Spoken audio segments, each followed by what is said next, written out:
Abbreviate. To abbreviate means to make a word or phrase shorter by using fewer letters or symbols. We abbreviate Doctor as Dr.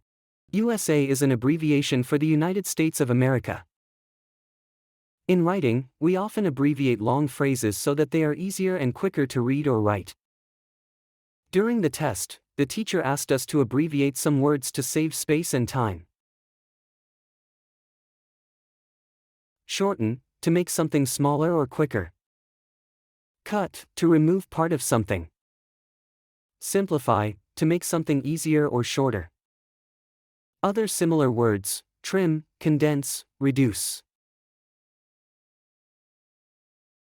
Expand, to make something longer or bigger. Extend, to stretch something out. Spell out, to write the full version. Other opposite words: lengthen, widen, unfold.